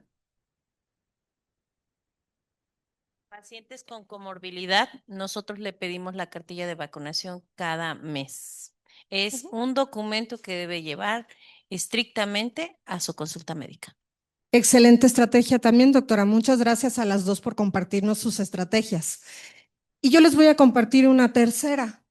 Cuando le estoy preguntando a mi paciente qué medicamentos estás tomando, le pregunto, ¿te has puesto alguna vacuna en el último mes que no te he visto? Si ya le estoy preguntando por qué chochos se toma, pues también le pregunto por qué antígenos se aplicó. Y ese es un momento. ¿Cuánto me va a tomar de tiempo en mi consulta? Que a lo mejor son 15 minutos de consulta. Preguntarle si se ha puesto alguna vacuna en el último mes que no lo he visto. No me toma más de 30 segundos. Ok. Sabemos que Pedro es alérgico a algo y él nos dice, no, doctora, no, sí, soy alérgico a los gatos. Estornudo mucho cuando tengo un gato cerca. ¿Esto es relevante para una vacuna? Por supuesto que no, pero es relevante como una información médica. Y estamos haciendo un ejercicio de un paciente que estamos viendo en consulta. Muy bien.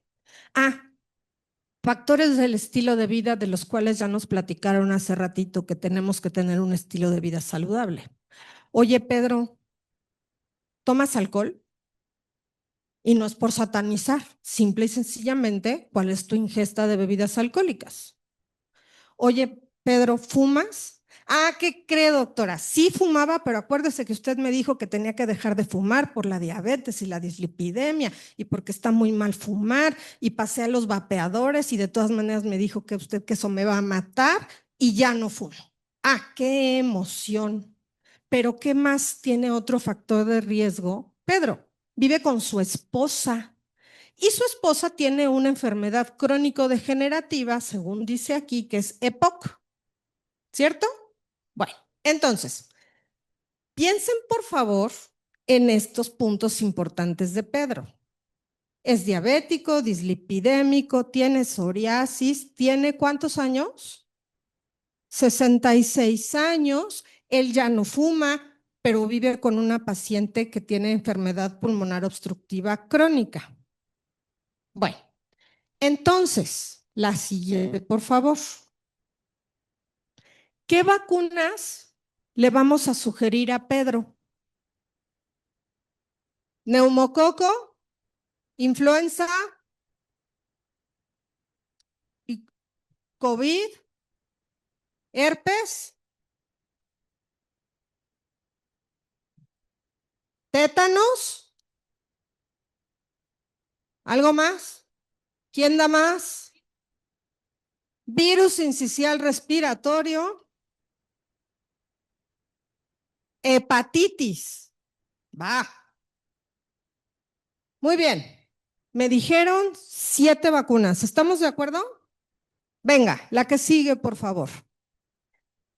Muy bien, vamos a vacunarlo contra herpes zóster con la vacuna recombinante con adyuvante. ¿Por qué?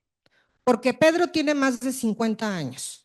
Y la prevención de herpes zóster, la indicación número 1 es la edad a partir de los 50 años, no después de los 50. Hoy cumplo 50, hoy me toca la vacuna. Así de sencillo es. ¿Por qué más? Porque es diabético y ustedes mismos me lo dijeron. Está inmunocomprometido. ¿Por qué más? Porque tiene psoriasis y eso también lo inmunocompromete. Entonces tiene factores de riesgo tanto por comorbilidades como por edad para ser candidato a la prevención de herpes zóster. Por allá me dijeron tétanos. Tiene toda la razón, doctora. Pero ¿por qué me quedo en tétanos si le puedo ofrecer una opción más amplia que es de TAP? ¿Por qué? Bueno, perdón, por el riesgo de tosferina. Es un paciente que tiene riesgo de pertusis, no tiene refuerzo, porque no, yo le pregunté y él me dijo que no se ha puesto vacunas y no me consta en su cartilla. ¿Por qué otra razón? ¿Se acuerdan que la doctora Viri les habló de algo que se llama efecto capullo? Muy bien, doctor. Vamos a hacer un efecto capullo con su esposa. Y a la esposa también la tenemos que vacunar. Pero a lo mejor la esposa no es mi paciente y de aquí a que me la traigan, yo ya vacuné a Pedro. ¿Ok? Muy bien. Neumococo, por supuesto, tiene más de 65 años, le toca porque le toca.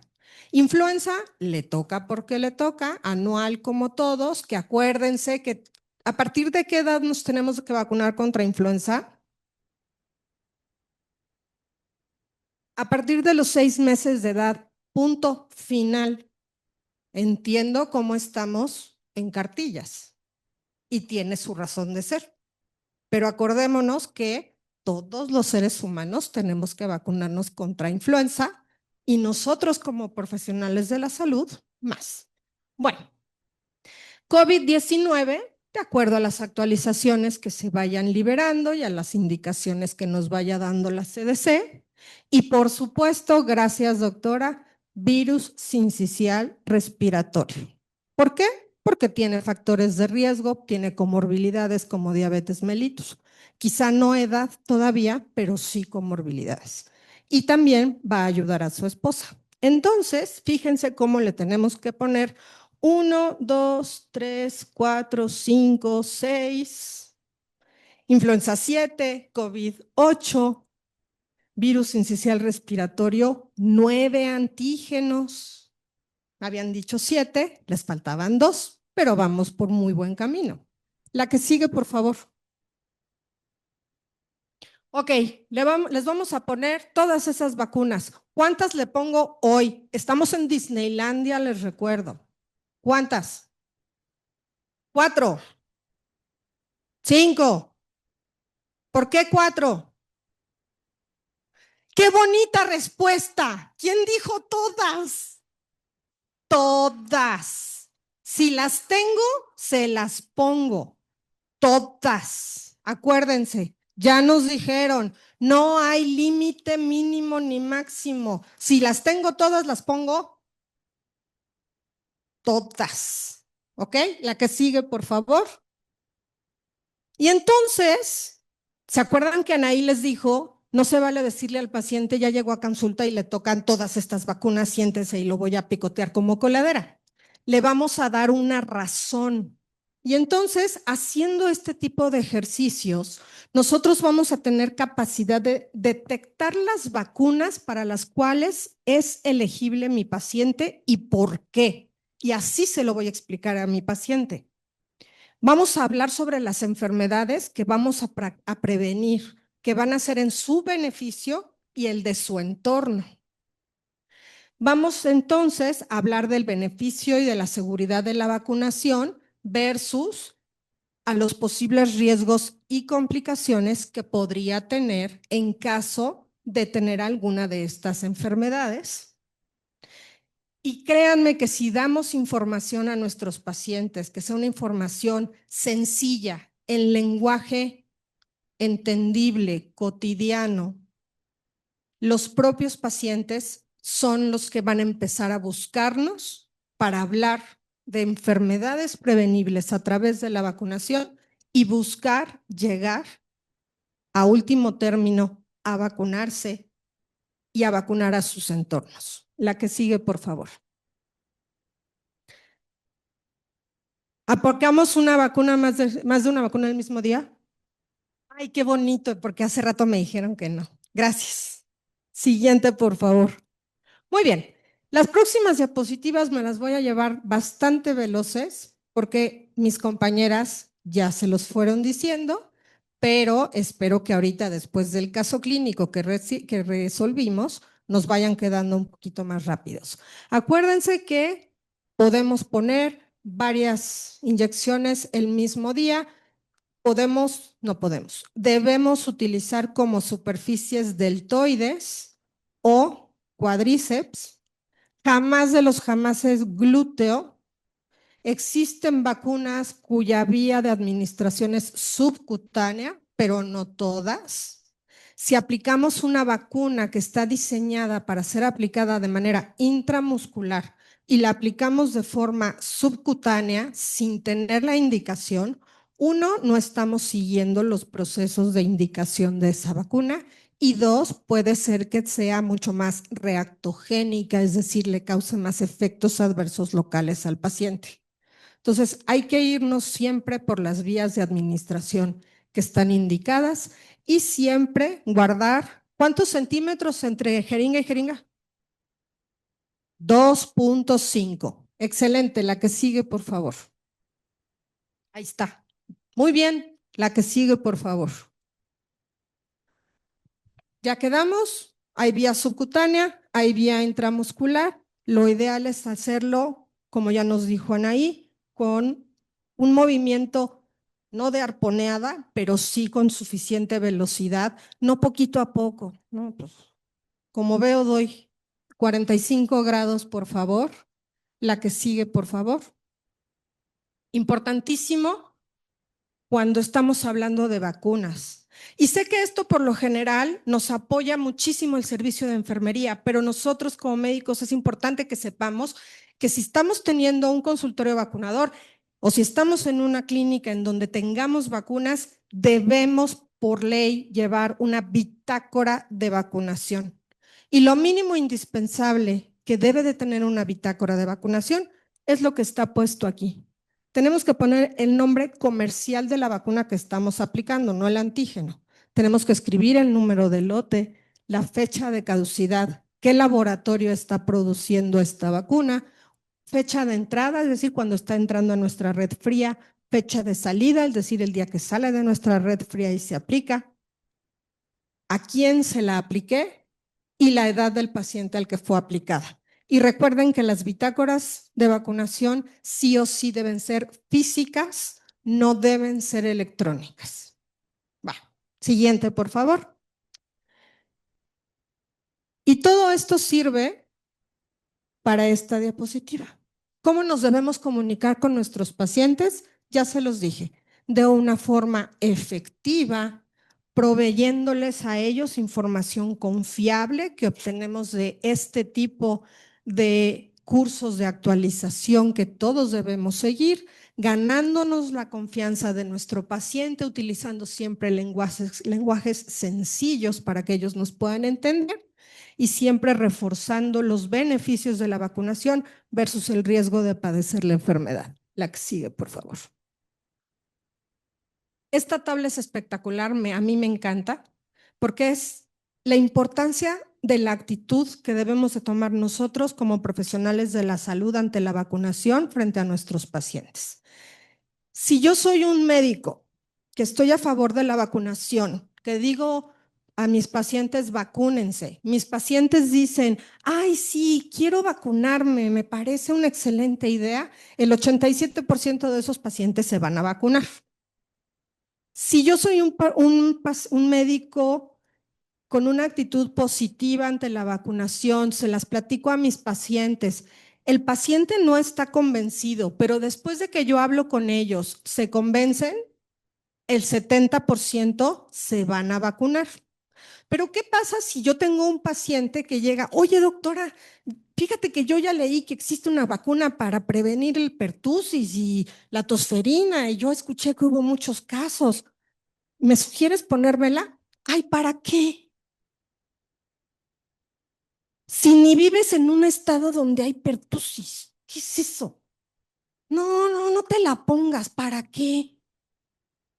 Solo el 8% se van a vacunar, o sea, por mi culpa ya no se va a vacunar. Y si nadie se quiere vacunar, nadie se quiere vacunar.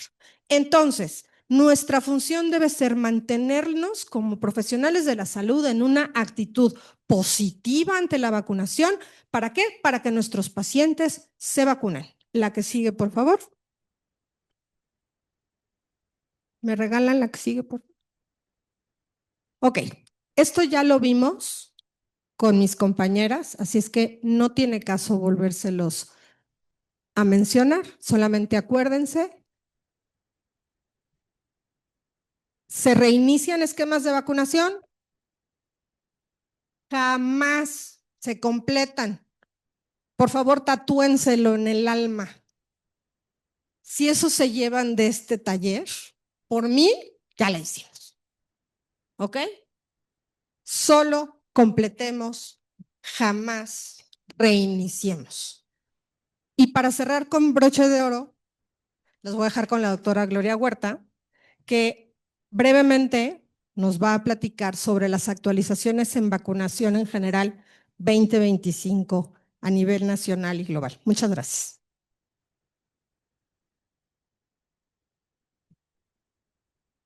¿Cómo vamos? ¿Todos bien? Yo espero no tardarme más de 20 minutitos, pero como saben, hay nuevos productos de vacunas, ¿no?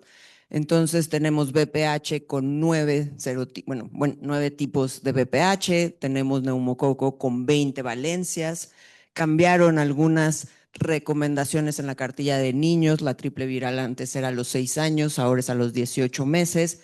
Y voy a platicar también en el mundo, habiendo estos nuevos productos como virus sincicial respiratorio para embarazadas, anticuerpos monoclonales para niños que nacen en el periodo invernal donde el virus sincicial respiratorio se encuentra circulando. Y entonces, ¿cuáles son estas nuevas recomendaciones mundiales? ¿Qué dice la CIP? La CIP dice que a partir de los 6 meses de vida se deben de vacunar todas las personas contra COVID. Dependiendo el tipo de vacuna y la marca de vacuna, son las dosis en las edades. Si tengo menos de 5 años, el esquema es de 3 dosis con 8 semanas de, son la primera, entre 21 días y 8 semanas después la segunda, y la tercera 8 semanas después de la segunda. Eso si tengo menos de 5. Si ya tengo ese esquema inicial de vacunación antes de los 5 años, los siguientes años solamente me aplico la actualizada. Lo mismo va a pasar con COVID que lo que pasa con influenza. Es que ya me puse 5 vacunas diferentes los años pasados. Este octubre esperamos la actualizada y me debo de aplicar la vacuna actualizada, tenga la edad que tenga.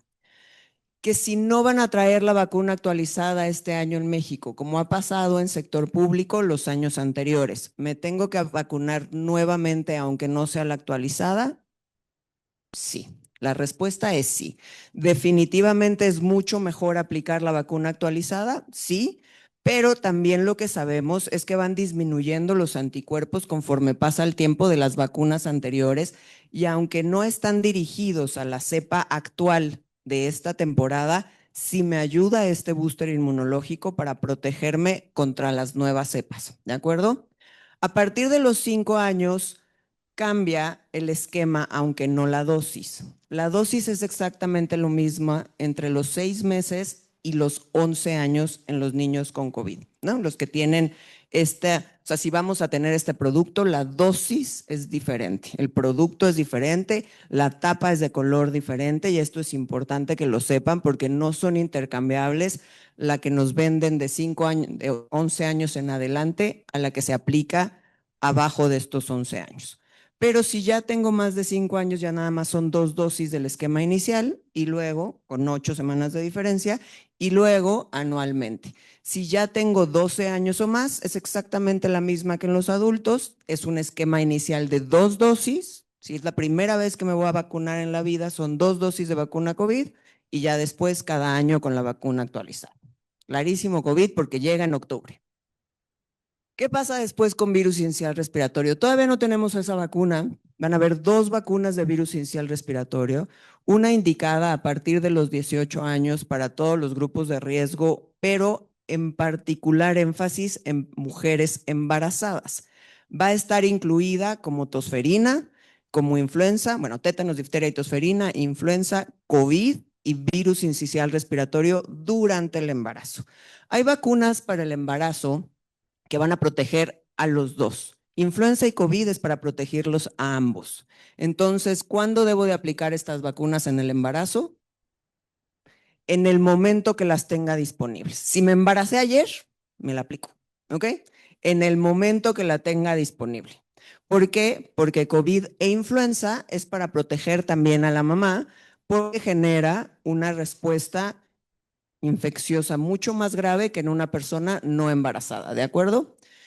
Tosferina y virus sincicial respiratorio es para proteger al bebé.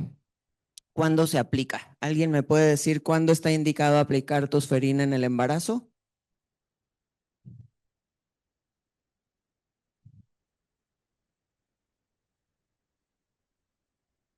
El mejor momento para aplicar estas vacunas son 4 semanas antes de la fecha probable de parto, que es la menos probable de todas. ¿Ok? Solamente el 3% de los niños nacen en su fecha probable de parto. Entonces, ¿por qué a la semana 20? Porque así protejo a los niños en caso de un parto prematuro, que es cuando son más susceptibles. Definitivamente esto que dice la doctora es cierto. Mientras más me acerco al parto, más anticuerpos va a tener ese bebé durante los primeros 6 meses que no puede recibir la vacunación de influenza o cualquier otra. Tosferina, el esquema empieza a los 2 meses de edad, pero eso no significa que a partir de los 2 meses ese bebé ya está protegido. El esquema de tosferina es 2, 4, 6 meses y 18 meses el refuerzo. Hasta que yo tengo el 18 meses el refuerzo, tengo la efectividad estudiada de este producto, o sea, más del 90%. ¿Alguien tiene perros?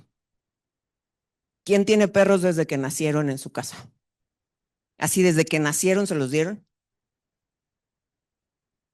Desde así se lo quitaron a la mamá y te lo dieron.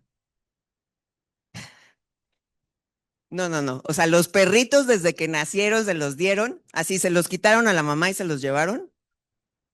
Ah, bueno, nació la mamá ahí, ¿no? Pero bueno, de los que no tenían a la mamá presente, ¿cuánto tiempo después de que nacieron les dijeron ya se los puedo dar? Hasta que tuvieron todas sus vacunas. A los 2 meses empiezan a vacunar al perro. Les voy a contar una historia de terror. Recibí a un bebé, no sé, un octubre. Recibí al bebé en octubre. Es el hijo de una hermana de una amiga mía. Y de repente, y esta amiga mía tiene un hijo de 6 años que cumplía años 11 días después de que nació este bebé. Entonces nace este bebé, lo recibo, todo perfecto, me lo llevan a los 10 días de la consulta, ¿no? Esta consulta del recién nacido 10 días después de que nació. Y al día siguiente era la fiesta de Emilio, su primo. Entonces llego a la fiesta, yo muy contenta con mis hijos, que en ese entonces tenían 6, 7 años, o sea, chiquitos, hace 10 años de eso. Y de repente volteo y veo al bebé. Le digo, ¿a poco es Carlos? Me dicen, sí. Y yo, ¿y qué hace aquí? ¿No? O sea, la mamá no la habían vacunado en el embarazo, ¿no? Y estaba un bebé de 11 días en una fiesta infantil. O sea, si no hacen eso con un perro, ¿no? O sea, de verdad esa es la analogía. O sea, si no hacen eso con un perro, o sea, ¿se imaginan eso? Era un lugar de juegos de 3 pisos con 200 niños. O sea, para mí eso es una historia de terror, te los prometo, ¿no? Entonces, bueno, lo mismo pasa con tosferina. Si no me vacuné durante el embarazo, esta estrategia capullo es para eso. La estrategia capullo tiene una efectividad del 50%. ¿Por qué? ¿Quién es mamá aquí? ¿A quién la fueron a visitar antes de las vacunas? O sea, mi suegra me odió un ratito, ya me quiere, pero me odió un ratito porque no entraba al cuarto de mis hijos si no se lavaba las manos, si tenía tos, si no tenía sus vacunas, no tocaba a mis recién nacidos. Y me odió un ratito, ¿no? Ya me quiere otra vez, pero definitivamente son estas situaciones que no somos conscientes, ¿no? Entonces, bueno, regresando a virus inicial respiratorio, también es para eso. Al mismo momento que tosferina es cuando se va a aplicar virus inicial respiratorio. Tenemos otra gran opción para virus inicial respiratorio, que son los anticuerpos monoclonales. Los anticuerpos monoclonales existen hace mucho tiempo. El palimibsumab existe hace más de 15, 20 años. en donde estaba indicado en estos chiquitos de riesgo que nacían en el momento que el virus inicial respiratorio está circulando y se aplicaba cada cierto tiempo. Cuando salió cuando salió Palivizumab, cada dosis costaba 15,000 pesos. Cada dosis, y se la tenías que aplicar cada mes durante los primeros 6 meses. Esto, por supuesto, es completamente imposible como una posibilidad de salud pública, ¿no? O sea, ¿cuántos niños no nacen en temporada invernal y que tienen factores de riesgo? Muchos. Y entonces, por supuesto, que la vacuna sigue siendo, como ya vimos, la mejor opción costo efectiva. Ahorita vamos a tener anticuerpos monoclonales mucho más efectivos que los que tuvimos previamente y tienen indicaciones diferentes. Pero a diferencia de otros anticuerpos monoclonales, si yo aplico la vacuna durante el embarazo, porque ahorita van a oír una discusión entre los pediatras que a mí me genera un poco de conflicto, pero dicen los pediatras que es mejor aplicar el monoclonal que aplicar una vacunación. Pues si tienes, o sea, mi respuesta es no, pero si vas a tener la capacidad monetaria de aplicarle durante toda la temporada invernal este anticuerpo monoclonal durante los 2 siguientes años a tu bebé prematuro o no prematuro en temporada de virus inicial respiratorio, pues puede, ¿no? Pero eso no va a ser posible poblacionalmente en ningún lado del mundo. Entonces, siempre va a ser mucho más costo efectiva la vacuna. Entonces dicen, bueno, ok, vacuno a la mamá, pero además le pongo el anticuerpo monoclonal. Pues no sirve de nada porque yo ya tengo anticuerpos y entonces llegan anticuerpos y pues, ¿no? Entonces es importante entender que es una u otra. Y lo más costo efectivo siempre va a ser la vacunación, porque además voy a bajar la carga de enfermedad. ¿Qué otras recomendaciones de la CIP? Viene una vacuna antimeningococo con los 5 tipos de meningococo. Siempre es mejor una vacuna combinada que una vacuna separada. En este momento existe una para meningococo B y otra para el resto de los 4 meningococos. Ya hay una vacuna que tiene los 5 y entonces siempre va a ser mejor esa posibilidad. ¿Qué más tenemos? Ok. ¿Qué pasó con la cartilla de vacunación? Ahorita platicaron BPH. ¿Cuándo se pone entonces? En 5º año de primaria. Van sector público en 5º año de primaria que se formen todos los... Y la diferencia entre otros años es que se formen todas las niñas, pero ahora todos los niños también. Es una vacuna, en este momento va a ser una vacuna 9 valente. Ya no hay 4 valente. Todos los laboratorios que hacen un nuevo producto para algo dejan de producirlo previo. Así como la 20 valente va a sustituir a la 13 valente. Y eso, por supuesto, es ir mejorando la inmunidad de las vacunas porque van cubriendo mayor cantidad de tipos de esa vacuna. ¿Cuántos tipos de neumococo existen? ¿Cuántos se les ocurre que existen? Más de 90. Nunca va a haber una 90 valente, se los prometo, ¿no? Pero se van incluyendo nuevos tipos que van ocupando esos nichos que van dejando los más frecuentes. No es que vaya a dejar de existir neumococo. Yo soy infectóloga porque las bacterias son extremadamente inteligentes. Entonces hacen unas 7 valentes con los más graves de todos. Pues ya no están los más graves, pero pues los que no eran tan graves, pues ahora están ocupando espacio, pero son más resistentes.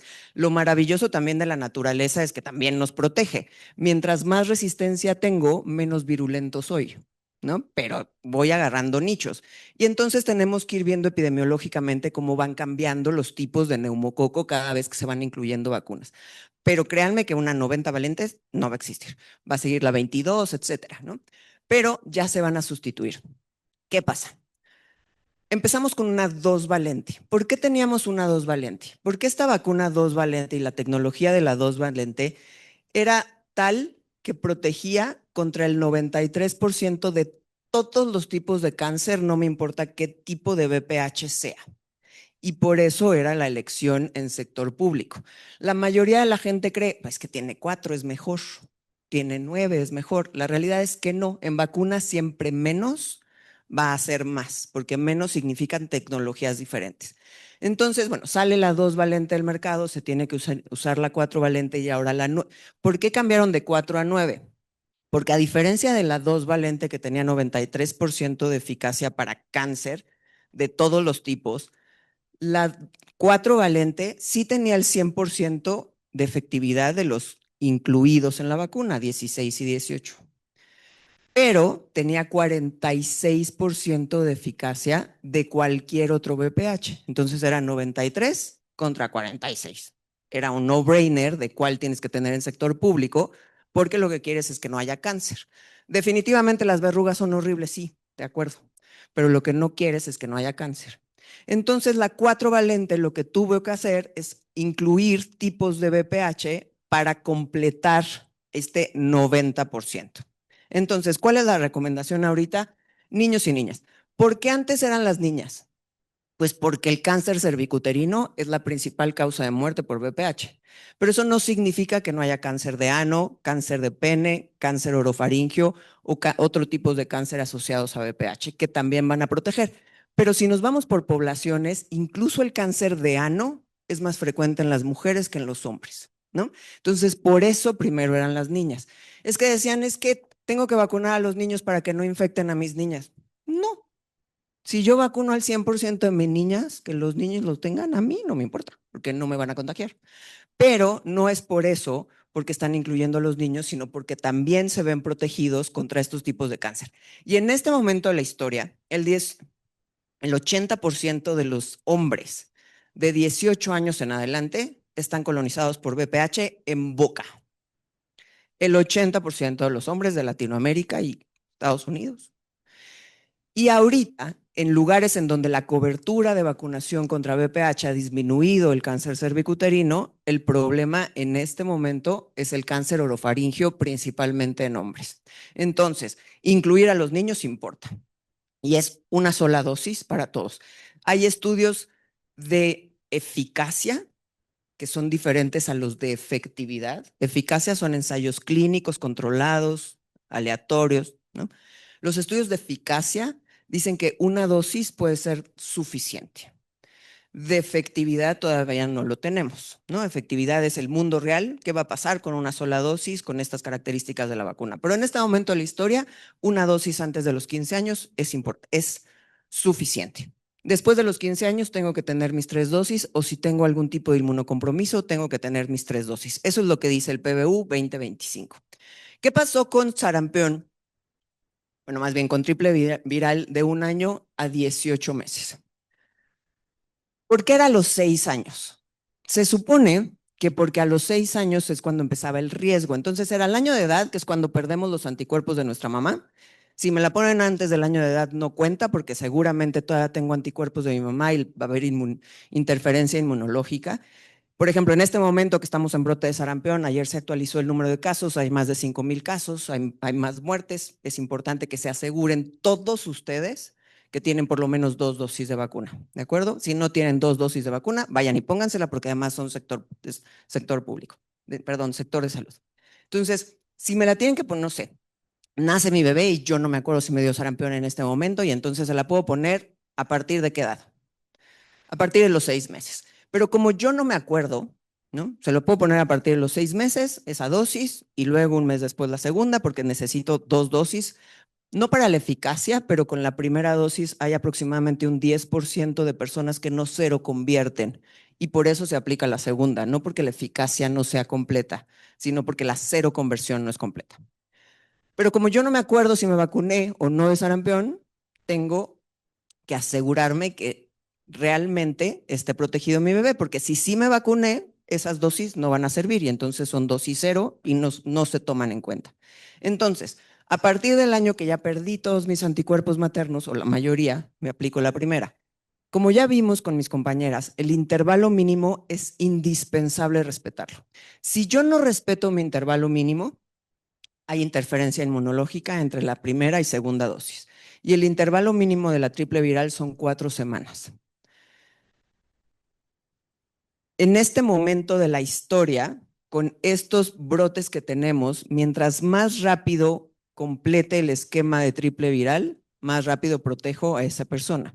Entonces, al año de edad me pongo la primera y puedo terminar tan rápido mi esquema como al año 1 mes. Antes era a los 6 años porque era cuando entrábamos, siguen entrando a la primaria, que es cuando tienes este contacto con tus pares.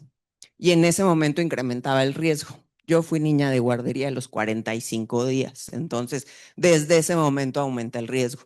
Y actualmente la mayoría de los riesgos empiezan antes por las guarderías, por los kinderes, etcétera. Por eso se acortó a los 18 meses, pero puede ser tan rápido y más en este momento de brote como 4 semanas después de la primera. ¿Y qué pasa ahorita? O sea, bueno, yo ya tuve, regresamos a BPH. Mi hija ya se puso la 2 valente porque se lo pusieron hace 10 años. ¿Le tengo que poner la 9 con esto que les acabo de platicar? No, si completó con 4 valente, ¿le tengo que poner un refuerzo de 9? La realidad es que la OMS dice que no. Esa es la recomendación. Si yo ya completé un esquema con 2 valente o ya completé un esquema con 4 valente, en este momento no necesito la 9 valente.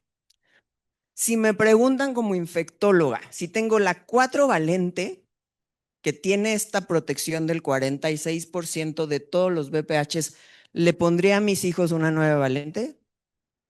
Por lo menos una dosis, ¿no? Porque estoy incrementando la cobertura. ¿Qué es indispensable? No. O sea, la OMS dice que no es indispensable. Yo como mamá, sí se la pondré. Si tiene la 2 valente, la 9 valente solamente se la pondría para las verrugas, no para el cáncer. ¿De acuerdo? Entonces, sí es importante tomar consideraciones conociendo el producto y las eficacias completas. ¿De acuerdo? Bueno, yo con esto termino. Nada más.